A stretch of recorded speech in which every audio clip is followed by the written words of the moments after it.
What is greatness? In the Torah and in Jewish prayer, we invoke all kinds of ways to describe God as great, exalted, lauded, glorified. And so too, the same kind of language is present in both Christian and Muslim prayer, like the Arabic phrase Allahu Akbar, God is greatest. But what do we really mean when we use these kinds of words? Do we mean big? How big? Or is size a word that doesn't really make sense when talking about God? Perhaps we're talking about deeds or conquests. Many human leaders were known as great for their deeds and conquests. There's Alexander the Great, there's Herod the Great, Catherine the Great, and Charlemagne really just means Charles the Great.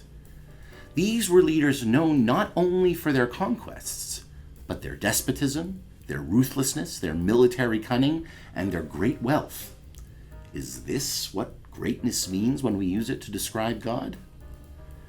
The whole book of Deuteronomy, the book of Devarim, is made up of the last speeches of Moses, Moshe Rabbeinu, before Moshe dies and the Israelites cross the Jordan River into the land destined to become the land of Israel. In these final speeches, our greatest teachings and most fundamental principles can be found, collected together, and spelled out for us in the most direct terms that the Torah offers.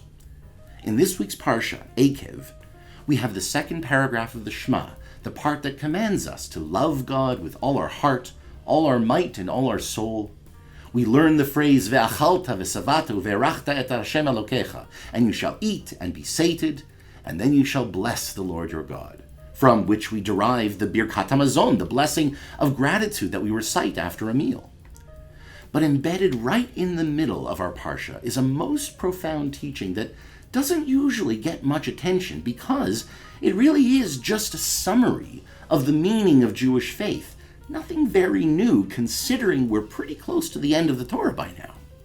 That is, except for an odd pairing of two concepts that, although we've seen them both before, we haven't really seen them paired together like this. Devarim chapter 10, verses 17 and 18 read as follows.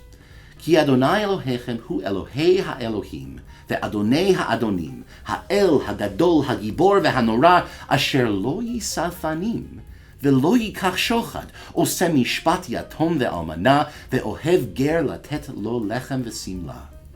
For Adonai your God is God supreme and Lord supreme, the great, the mighty, and the awesome God, who shows no favor and takes no bribe, but upholds the cause of the orphan and the widow, and befriends the stranger, providing food and clothing.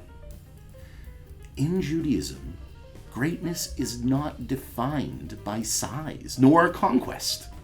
It's not dependent on wealth, popularity, or influence, or pretty much anything that it seems our modern society describes as great.